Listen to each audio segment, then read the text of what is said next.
So we're finishing off our series on family matters this morning, and I'm reading from Romans chapter 8.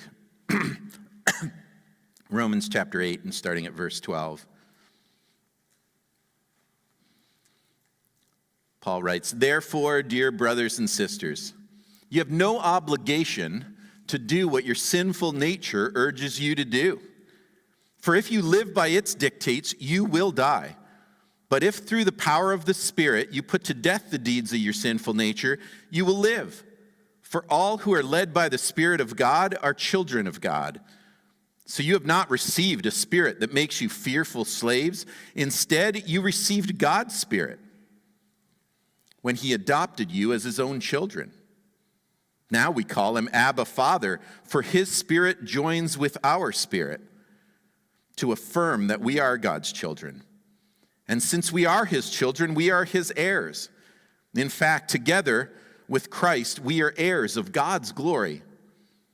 But if we are to share his glory, we must also share his suffering."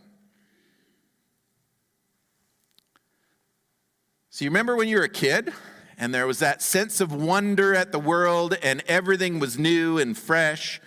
And if you've ever been with a small child, you kind of look at the world through their eyes and you go, man, everything's new and nothing's twisted or jaded at that point for many children. And so there's this sense of innocence and wonder.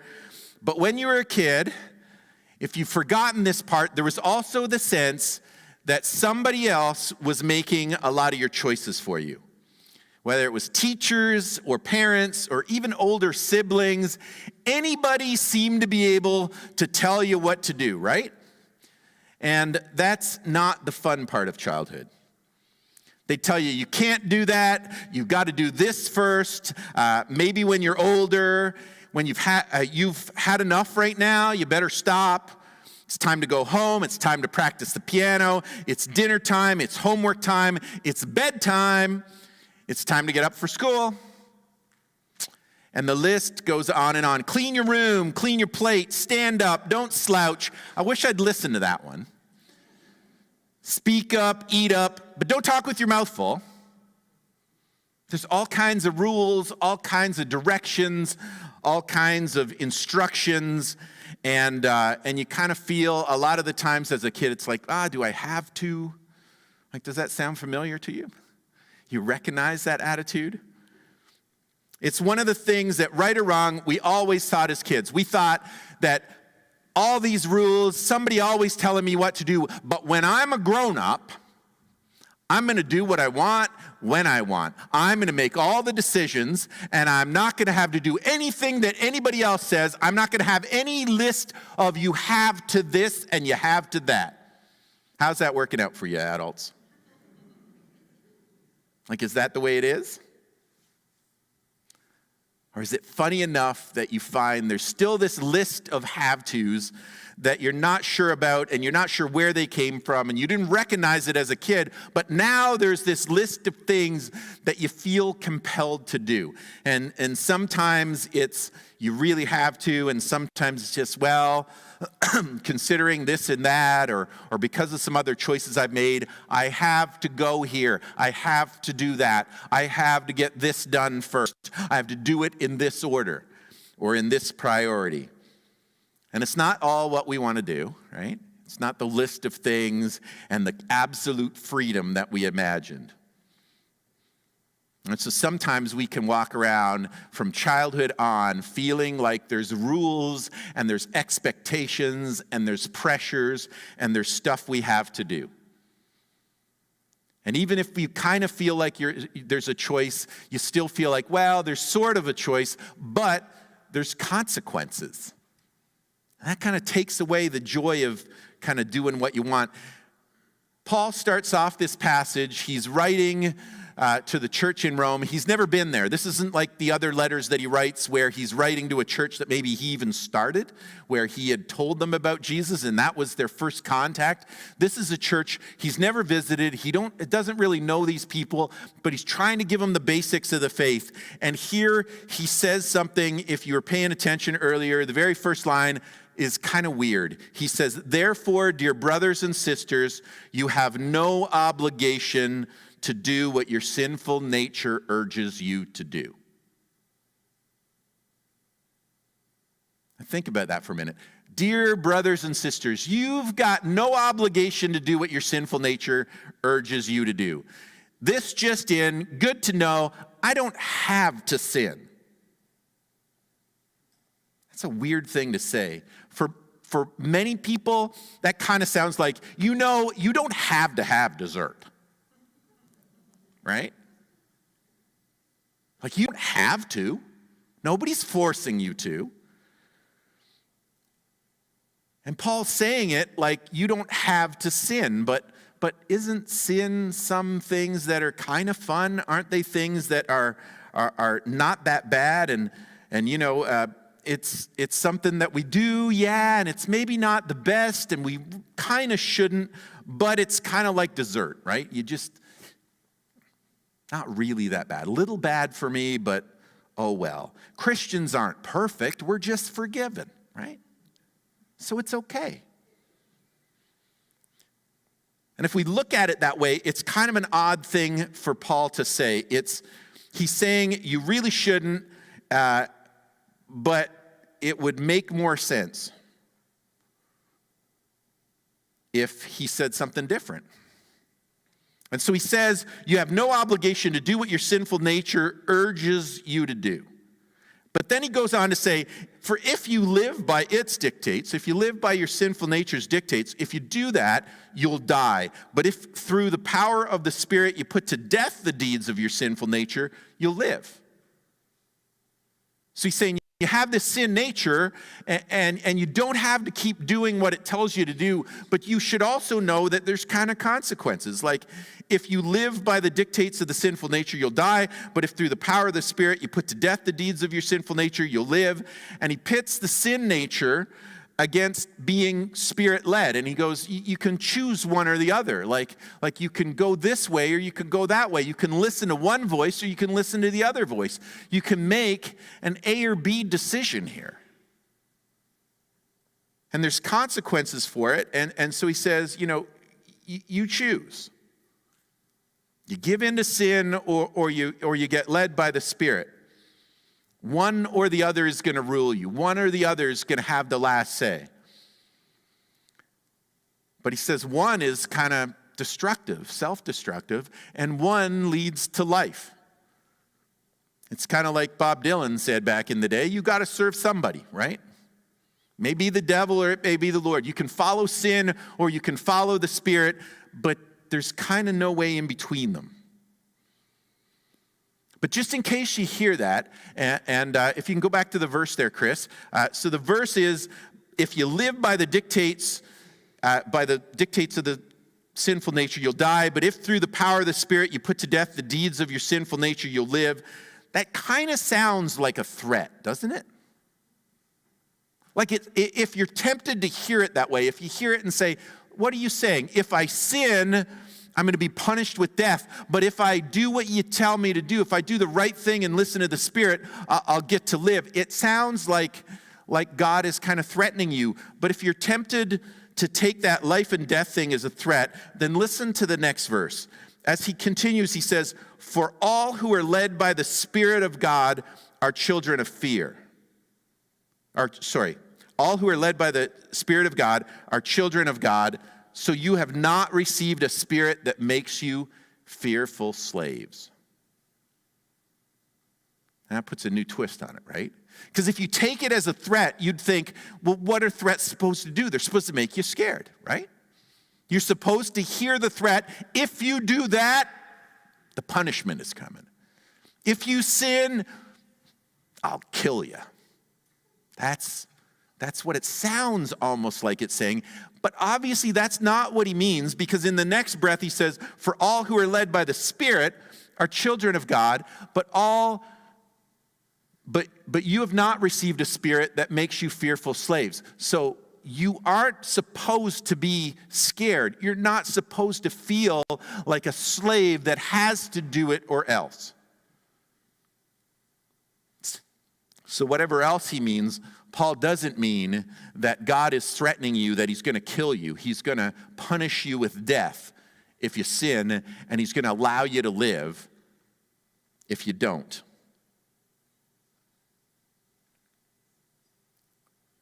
And so that sin nature is pitted against spirit-led, and it brings a fearful slave is contrasted with being a child of God.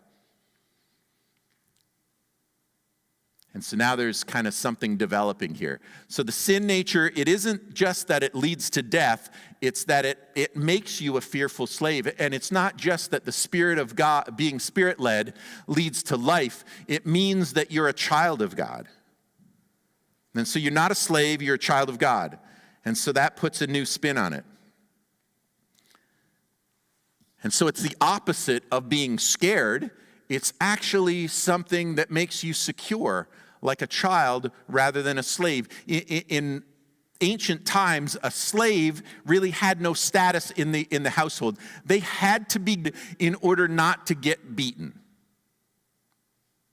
But a child had status. A child was an heir.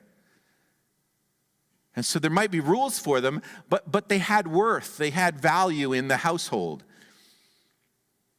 And so even for people who weren't believers, slaves and children had totally different ways of living their lives. And it might have felt the same at some moments, but it definitely wasn't the same thing. And so he wants us not to be fearful. And he wants us not to walk around like we're runaway slaves that better be good or else, because we're scared to death to do the wrong thing. For he says, you have the security of knowing that you're God's child, that he wants you to feel safe and he wants you to feel free. Not fearful, not a slave, but free and safe as a child of God. You're not a fearful slave. And then he goes on to say, instead, you received God's Spirit when he adopted you as his own children. Now, we call him Abba, Father, for his Spirit joins with our spirit to affirm that we are God's children. He says, instead of walking around wondering where you stand, wondering whether you're a slave or a child, wondering whether you're free or you're not, wondering where you stand with God, he says that kind of insecurity of having to prove yourself is not what he wants for you, because you are his dearly loved child, and you call him Abba, Father. Nearest translation to Abba is like dad. And he says that's what we call him. He's our Father. It's not that we're so familiar with him that we go, oh, he's no big deal. But the amazing thing is that he treats us as his child. And I will confess, I've been with people in groups where they prayed and they either called God Dad or Daddy. And it was like, this is weird. I've never heard this before. It feels foreign. It feels like somehow wrong. But there's something that Paul wants to communicate here, that's something along those lines, that he is our Father and that he loves us like the familiar Father, the affectionate Father that he is. He's like our dad. And so he says, we call him Abba, Father, for his Spirit joins with our spirit to affirm that we're God's children. Like it tells us who we are and tells us our status and tells us where we stand with him. And we're not supposed to be cowering slaves worrying about whether we are getting it right or not, but we are supposed to know that we're his kids and that he loves us like that.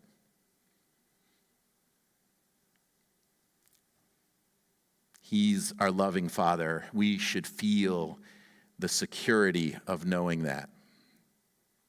And not only that, but Paul says, and since we are his children, we are his heirs. In fact, together with Christ, we are heirs of God's glory. But if we're to share his glory, we must also share his suffering. And you get the picture that's developing here? We start off with this idea that the sin nature is pitted against against the sinful nature is pitted against the Spirit of God. And we got a choice to be led by one or the other, and that they're both at work in us. But then he goes on to say, look, it's not like you're fearful slaves. Like, this leads to death, but don't take it as a threat. This leads to life, but that's not like it's not part of this duality that's supposed to scare you into submission. You're not a slave kind of following because you're afraid of getting beaten. You're a child of God.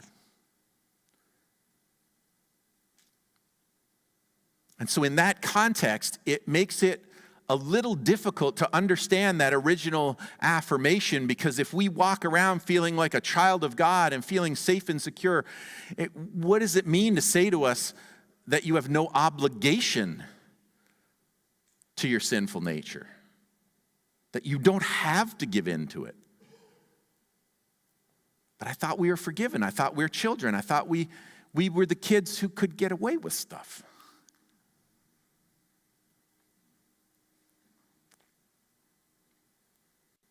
But as the picture pulls together and as we start to understand something, you need to understand that for Paul, sin is not like dessert. Sin is like heroin.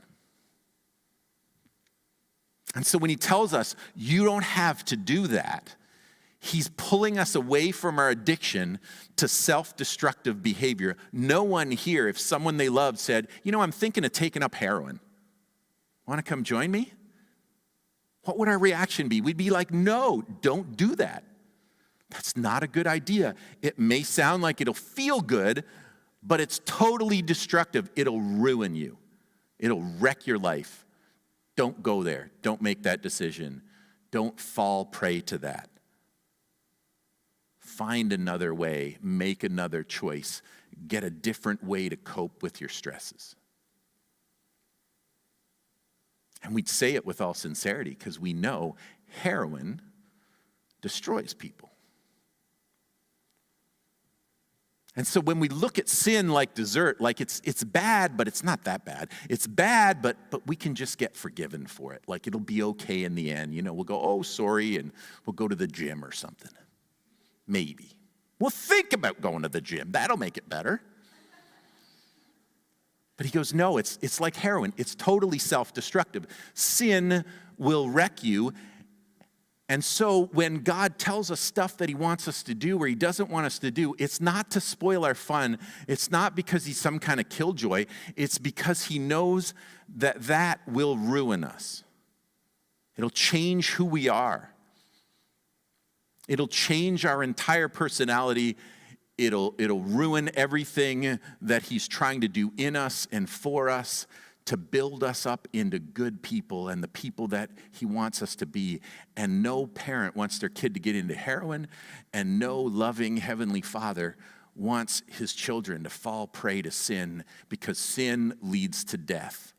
It's not a punishment for sin. It's the natural consequence of sin. It comes with the territory. The sin itself kills. And so when he warns us away from it, he's not threatening us. He's just saying, please don't do that to yourself. And in that context, then it makes sense when Paul goes on to say, you don't have to do that. Like, you don't have to do that. You can stop anytime, and the way to stop is to be Spirit-led. You got a choice between the spiritual nature and your sin nature, and you don't have to listen to the sin nature anymore because it's trying to destroy you. And if you really want life, full life, abundant life, listen to the Spirit. And then you won't be a slave to sin, because that's what sin does. Like heroin, it wrecks you and it leads you down a path where you feel like you have less and less choices.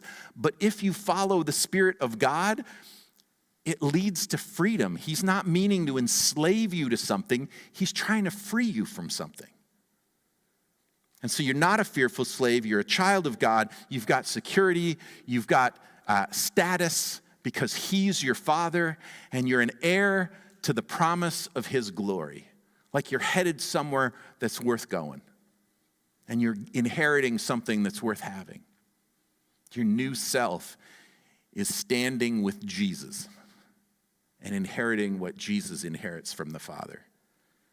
And so he says, now we can call him Abba, Father, for his Spirit joins with our spirit to affirm that we are God's children. And since we are his children, we are his heirs. In fact, together with Christ, we are heirs of God's glory. But if we are to share his glory, we must also share his suffering. And so suddenly he's going, if you've got to make a sacrifice, if there's suffering involved, if there's loss involved in the journey, understand that it's not just for the sake of it. It's not because he's cruel, but that when we suffer, if we suffer for him, if we suffer with Jesus, it's so that we can inherit his glory. And so that kind of suffering has meaning. That kind of suffering leads somewhere. It accomplishes something. It's not just pointless and random. And so he says, in that context, everything that happens to you, even the bad stuff, if it leads to God's glory, it's worth pursuing. And it's worth leaving behind what the sin nature is trying to talk you into doing. Don't fall for it, because there is something so much better. Don't fall for dead ways when there's real life at stake. Let go of that and hold on to this. Let go of what that voice is telling you and listen to the Spirit of God. Let go of that identity as a trapped slave that can't do any better and just has to do whatever the forces of nature pull you along to do, and the urges within you take you to that place, and listen to the voice of God telling you that you're his child and you're free. And you can make free choices in him. And you can inherit his glory, and you can have an inheritance, and you can know who you really are. And who you are is his child, made in his image, following his Son and listening for his Spirit, and having life. Real life, full life, abundant life. So he says, you don't have to do that. You don't have to have that trapped life. You can have this instead.